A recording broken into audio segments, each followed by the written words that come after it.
तो नमस्कार प्यारे बच्चों, आशा करते हैं कि आप बहुत अच्छे होंगे।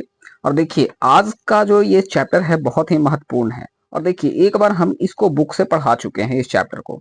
ठीक है, तो आज हम इस बुक से इस चैप्टर से नहीं पढ़ाएंगे, इस बुक से यहाँ से नहीं पढ़ाएंगे। आज हम नोट्स के माध्यम से आपको पढ़ाते हैं। ठीक है, तो वीडियो को अंत तक जरूर देखिए और अगर वीडियो अच्छा लगे, नोट्स अच्छा लगे तो एक बार शेयर और सब्सक्राइब जरूर चैनल को कर लीजिएगा। ठीक है, चलिए वीडियो को शुरू करते हैं। देखिए सबसे पहले यहाँ हम समझेंगे इस नोट्स के माध्यम से कि समानता क्या है। What is equality. देखिए तो कहता है कि समानता समानता इन इक्वालिटी का अर्थ है कि सभी लोगों का समान महत्व है ना, समान महत्व यानी सब लोग इक्वल। और सम्मान मतलब इज्जत है ना, मतलब रिस्पेक्ट होना चाहिए ना, तो रिस्पेक्ट मिलेगा। तो सबको रिस्पेक्ट मिलना चाहिए और एक समान मिलना चाहिए। ठीक है, चाहे उसकी जाति कोई भी हो, धर्म कोई भी हो, चाहे वो किसी भी लिंग का हो, और या आर्थिक उसकी स्थिति कुछ भी हो, है ना, या उसकी शिक्षा भी कुछ भी हो, उससे कोई मैटर नहीं करता है ना। सभी लोगों को समान एक तरीके से देखना जाना चाहिए, वही है समानता। बात समझ में आ गया, क्लियर है। कहता है कि लोकतंत्र में समानता एक बहुत ही महत्वपूर्ण अवधारणा है, मतलब बहुत ही खूबसूरत चीज है लोकतंत्र में, डेमोक्रेसी में, है ना। भारत क्या है, एक लोकतांत्रिक देश है। तो इस देश में हम सभी का एक सम्मान और समान एक होना चाहिए, समान एक समान होना चाहिए। ठीक है, मतलब इज्जत हमें मिलनी चाहिए, चाहे हम कुछ भी हो, गरीब हो, है ना, लंगा हो, कुछ भी हो, मतलब ऐसे उससे कोई मतलब नहीं। हम गरीब है, कुछ भी है, उससे मतलब नहीं है हमको, है ना। हम सभी के लिए एक ही यहाँ पे नियम है और एक ही कानून है, सभी को समान महत्व यहाँ मिलना चाहिए। ठीक है, अब यहाँ समझेंगे सार्वभौमिक वयस्क मताधिकार ये क्या होता है। तो देखिए इसको कहते हैं यूनिवर्सल एडल्ट फ्रेंचाइज, है ना। यानी कहता है कि लोकतंत्र में सभी वयस्कों को, वयस्क मतलब कहने का मतलब कि नहीं कि मतलब बूढ़ा आदमी नहीं, जो 18 वर्ष जो ऊपर है, जो कितने वर्ष का, जो 18 वर्ष से जो ऊपर है उसको कहते हैं वयस्क। ठीक है, तो वो क्या है, जो वो है 18 वर्ष के जो ऊपर है उसको मतदान करने का यानी वोट देने का अधिकार है। चाहे उसका आर्थिक स्तर या जाति कुछ भी हो, अगर वो गरीब है उससे कोई मैटर नहीं करता है ना, उसकी जाति कुछ भी है उससे कोई मैटर नहीं करता है ना। तो ये क्या है, सार्वभौमिक वयस्क मताधिकार का था, यानी सभी लोगों को मत देने का अधिकार, सभी लोगों का मत देने का अधिकार क्या होता है, सार्वभौमिक वयस्क मताधिकार होता है। कहता है यह समानता के सिद्धांत पर आधारित होता है ना। किसके आधार पे, किसके आधार पे बताइए, समानता के आधार पे। जो वोट देने का अधिकार होता है किसके आधार पे होता है, समानता के आधार पे आधारित होता है, क्योंकि यह इस विचार पर जोर देता है कि वयस्क व्यक्ति का वोट समान होता है। जो वयस्क है, जो 18 वर्ष के जो ऊपर व्यक्ति हैं, उन सभी का वोट क्या होता है, एक होता है, एक समान होता है। ठीक है, 18 वर्ष यानी कह देखो भारत में करे, भारत में 18 वर्ष या उससे अधिक आयु के सभी नागरिकों को मतदान करने का अधिकार है।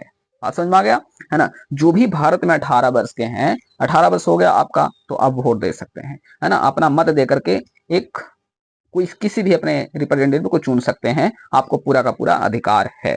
तो यही कहता है कि भारत में 18 वर्ष या उससे अधिक आयु के सभी नागरिकों को मत देने का अधिकार है। चलिए आगे समझते हैं। आगे कहता है कि अन्य प्रकार की असमानताएं, यहाँ पे जो कुछ है कि असमानताएं भी है, कुछ अन्य प्रकार की अदर काइंड्स ऑफ इक्वालिटी है। जैसे क्या क्या है देखिए समझते हैं। कहते हैं कि भारत जो है एक लोकतांत्रिक देश है और कानून के सामने सभी जो है समान है। फिर भी हमारे देश में जो है, हमारे समाज में है, कई तरह के असमानताएं हैं, इक्वालिटी है, वो तो हर जगह का बात है ये। वो फिर भी भारत में कुछ और भी है, यहाँ पे कुछ जाता है। चलिए कुछ कुछ देख लेते हैं। जैसे जातिगत असमानता, आपको पता ही है कि जाति यहाँ पे जो है भारत में किस तरीके से कूट कूट कर लोगों को में भरा हुआ है ना। तो बिल्कुल इससे आपको कोई दिक्कत नहीं है। कहते भारत में असमानता बहुत ही सामान्य रूप से है, खासकर ग्रामीण क्षेत्रों में तो और ही है गजब का, है ना, कि फलानमा का बेटा ये है, तैसे है, तब कोई भी है। कहते कुछ समुदायों को दलित यानी उसको टूटा हुआ या कुचला हुआ, दलित का मतलब ये नहीं कि वो ये मतलब दलित है, वो उसका मतलब होता है टूटा हुआ या कुचला हुआ, जिसे समाज में पहले उसको बांध करके रखा है, उसको आगे बढ़ने का मौका नहीं दिया गया। कुचला हुआ व्यक्ति को दलित कहा जाता है। ठीक है, उसके साथ भेदभाव किया गया, इनइक्वालिटी हुआ, है ना। बहुत लोगों को पढ़ने का अधिकार समय के साथ मिल गया और बहुत लोगों को नहीं मिला, इसलिए वो क्या रह गए, पीछे रह गए। तो इस वजह से क्या होता है, वो दलित कहलाते हैं।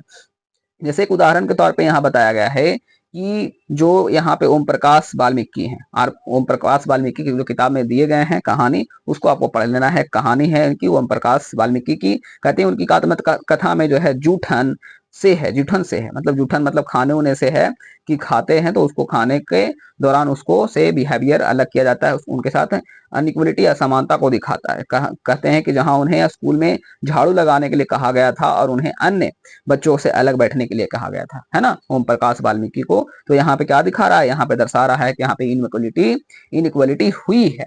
ठीक है, वहीं दूसरा जो सबसे महत्वपूर्ण है धार्मिक असमानता है, कि हम हिंदू हैं, तुम मुस्लिम हो, तुम क्रिश्चियन हो, है ना। धर्म के आधार पे लोगों के साथ में भेदभाव भी बहुत ही असमान है, बहुत ही यहाँ पे भारत में पूरा है। ठीक है, वही आता है तीसरा जो है लैंगिक असमानता। लैंगिक यानी समानता, जेंडर इनइक्वलिटी। तो हम लड़के हो, हम लड़के हैं, है ना, वह लड़का है, वह हम लड़की हैं, मतलब एक तरीके से ऐसे बात होता है कि पुरुष और महिलाओं के बीच में क्या होता है, भेदभाव है, कि है वो लड़कियां हैं, हम लड़के हैं, इस प्रकार से यहाँ पे भेदभाव बहुत ही जोरों से है। क्लास में अगर आप बैठ गए लड़कियों के साथ में तो आपको बैठने नहीं दिया जाएगा, है ना, आपके साथ गलत ही एक तरीके से अलग ही बिहेवियर किया जाएगा। ठीक है, तो ये बात यहाँ पे है, लैंगिक असमानता की बात है।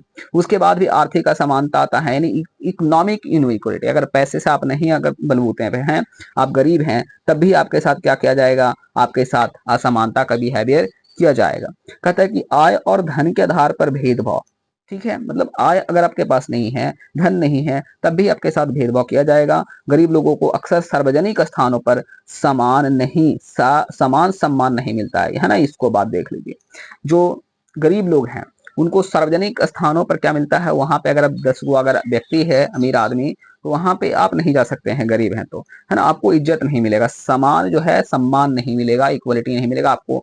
उनको चेयर मिल जाएगा, आपको चेयर नहीं मिलेगा, है ना, टेबल उनको सब कुछ अच्छे से मिलेगा, पूरा वेल मेंटेन मिलेगा, तो आपको कुछ नहीं मिलेगा, आपको नीचे बैठा दिया जाएगा, है ना। तो इस प्रकार से जो है आर्थिक असमानता यहाँ पे भर भर का है।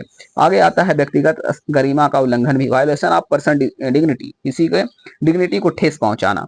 जब लोगों के साथ भेदभाव किया जाता है या उन्हें अपमानित किया जाता है तो उनकी गरिमा डिग्निटी का उल्लंघन होता है। ठीक है, जब अगर आप मुझे बेइज्जती करोगे तो क्या होगा, मुझे हमारी तो डिग्निटी होगा ना, अपमानित होगा ना, तो यही बात है। तो हर व्यक्ति जो है उसका, हर व्यक्ति सम्मान का हकदार है, ये हमारे डेमोक्रेसी में है, पर ऐसा कुछ यहाँ पे है जो असमानता को दिखाता है। और आगे देखिए, कुछ ऐसा बात नहीं है, कुछ भारतीय संविधान में इक्वलिटी को भी दर्शाता है। कहते संविधान में समानता, इक्वलिटी इन कॉन्स्टिट्यूशन क्या है, तो कहते हैं भारतीय संविधान सभी व्यक्तियों को समान यानी इक्वल मानता है। जो भारत का संविधान है बच्चों, वो क्या है, हम सभी को एक समान मानता है, कोई बड़ा छोटा, कोई अमीर गरीब नहीं, है ना, ये सब कुछ नहीं मानता है ना। इसका अर्थ है कि देश का कोई भी व्यक्ति कानून से ऊपर नहीं है, कोई भी व्यक्ति कानून से क्या है, ऊपर नहीं है, सब लोग समान हैं। इसमें चाहे कोई भी व्यक्ति हो, किसी को ऊपर नीचे नहीं बोला जा सकता है कि तुम अमीर हो, गरीब हो, इस प्रकार से, है ना। समानता सुनिश्चित करने के लिए संविधान में प्रावधान दिए गए हैं। कुछ ऐसे महत्वपूर्ण प्रावधान है जिसमें पहला दिया गया है कानून के समक्ष समानता। इन क्या है, इक्वलिटी बिफोर लॉ, कहते सभी व्यक्ति क्या है, कानून के सामने बराबर है, कोई छोटा बड़ा नहीं। ठीक है, भेदभाव का निषेध किया गया है, प्रोहिबिशन ऑफ डिस्क्रिमिनेशन। कोई भी व्यक्ति जो है किसी भी उसके धर्म, जाति या लिंग, जन्म स्थान या नस्ल के आधार पे भी उसके साथ भेदभाव नहीं किया जाएगा, ये बात करता है कॉन्स्टिट्यूशन हमारा। तीसरा बताता है कि सार्वजनिक स्थानों पर तक पहुंच है, कोई भी सार्वजनिक स्थानों पर जाने से रोक नहीं सकता है, जैसे मंदिर, कुआं, होटल, स्नान घाट, सड़कें, ये सब जाने से कोई भी मना नहीं कर सकता है, ये हमारा सार्वजनिक स्थान है ना। और चौथा है अस्पृश्यता का उन्मूलन यानी अनटचेबिलिटी। ये तो एक क्राइम है आज के समय में, है ना, इसको समाप्त कर दिया गया है और यह क्या है, दंडनीय अपराध है। ठीक है, सरकार द्वारा जो समानता स्थापित करने के प्रयास किए गए हैं, बहुत सारे प्रयास किए गए हैं और उसके लिए कानून भी बनाए गए हैं हमारे पास। ठीक है, बहुत सारे ऐसे। देखिए, पहला बात करता है, सरकार ने संविधान में समानता के अधिकार को लागू करने के लिए दो मुख्य तरीके अपनाए हैं। पहला कानून के माध्यम से, है ना, जो कानून बना करके जो गवर्नमेंट है प्रयास करती है कि इक्वलिटी को हम स्टैब्लिश करें, है ना, तो कानून बना के करता है।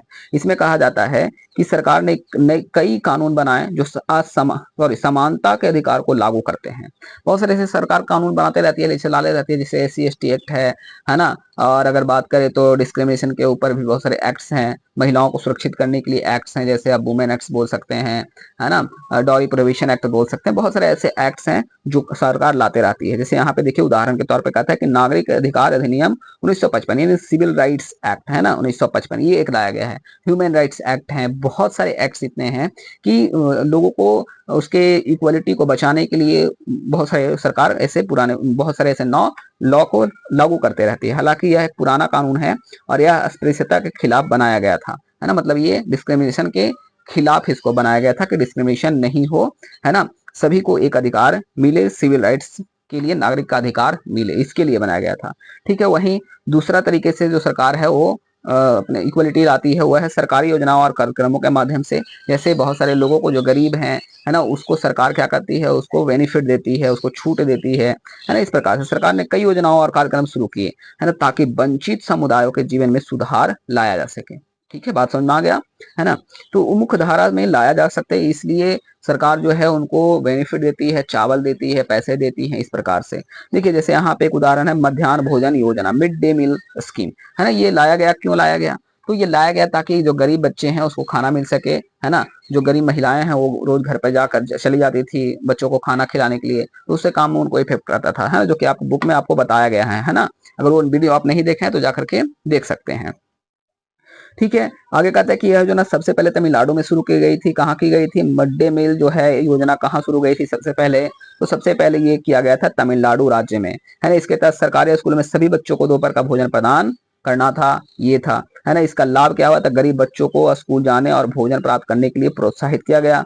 भूख कम करता था, है ना, मतलब जो गरीब बच्चा होता था वो गरीब बच्चे को यहाँ पे आराम से भोजन मिल जाता था और वो खा करके आराम से पढ़ सकता था। जातिगत पूर्वाग्रहों को कम करने में मदद करता है ना। एक साथ सारे बच्चे बैठ करके, जो भी जाति के हैं बच्चे, कोई नहीं जान रहा कि कौन कौन बच्चे जो है किस जाति के हैं, तो इस तरीके से है वो एक साथ बैठ करके खाना खाने से जातिगत पूर्वाग्रहों को भी कम करने का मौका इसमें मिला। ठीक है, स्कूल में बच्चों को उपस्थिति में सुधार हुआ। पहले लोग वैसे ही चले जाते थे भूखे प्यासे, खाना खाने घर गए और फिर वापस वो नहीं आए। तो इस प्रकार से क्या हुआ, ये सभी स्थिति को सुधरा और ये मिड डे मील बहुत सारे लाभ दिए, है ना। तो इस प्रकार से सरकार जो है योजनाएं लाकर भी इक्वलिटी को स्टैब्लिश करती है। ठीक है, और थोड़ा सा लास्ट पढ़ लेते हैं, है ना। देखिए कहता है कि लोकतंत्र में समानता की चुनौती, change of equality in a democracy. ठीक है, देखो दोस्तों, अगर इसका नोट्स चाहिए, अगर नोट्स चाहिए आप सभी को, तो मुझे आप कमेंट कर सकते हो, है ना। कौन से नंबर पे? तो ये नंबर पे 7717766143 पर आप मुझे मैसेज कर देना, मैं आपको इसका पीडीएफ भेज दूंगा। ठीक है, आई होप आपको समझ में आ गया होगा। चलिए इसको हम मिटा देते हैं। अब यहां से समझिए आगे, यहाँ कहता है कि हालांकि कानून सभी को समान मानते हैं, फिर भी असमानता वास्तविक जीवन में बनी हुई है और यह लोगों के दृष्टिकोण और व्यवहार में परिवर्तन लाने की चुनौती है। मतलब लोग अपने आप से भी उसको लाना चाहिए, बिहेवियर में चेंज लाना चाहिए, समाज में अपने खुद को भी चेंज लाना चाहिए। ये सभी परिवर्तन लाना बहुत जरूरी है। ठीक है, हमें समझना होगा कि हर व्यक्ति समान और गरिमा का हकदार है, हम सभी को समझना पड़ेगा। सिर्फ और सिर्फ सरकार ऐसे काम नहीं कर सकती है ना। तो ये सभी लोगों का हम लोगों को समझना पड़ेगा। न्याय क्या होता है, जस्टिस क्या है? तो जब लोगों के साथ समान व्यवहार किया जाता है तो यह न्याय सुनिश्चित करता है, वो होता है न्याय। ठीक है, तो इस प्रकार से जो है बच्चों, ये जो है आपके लिए बहुत ही अच्छा नोट्स है और ये बताता है इसमें कि समानता क्या है और किस प्रकार से लोगों के साथ में इसमें लोग मिलजुल कर रहे, है ना। तो आई होप आपको ये अच्छा लगा होगा। इसका नोट्स चाहिए तो मैंने आपको बता दिया है कि उस नंबर पर मुझे मैसेज करो और कमेंट में लिख दो नोट्स, तो भी मैं आपको उसको सेंड कर दूंगा आपको, है ना। आई होप वीडियो अच्छा लगा है तो प्लीज वीडियो को लाइक कर दीजिए, शेयर कर दीजिए, चैनल को सब्सक्राइब करना ना भूलिए। ठीक है, अगले वीडियो में हम इसका प्रश्नोत्तर करेंगे, तो वीडियो में बने रहें, है ना। धन्यवाद।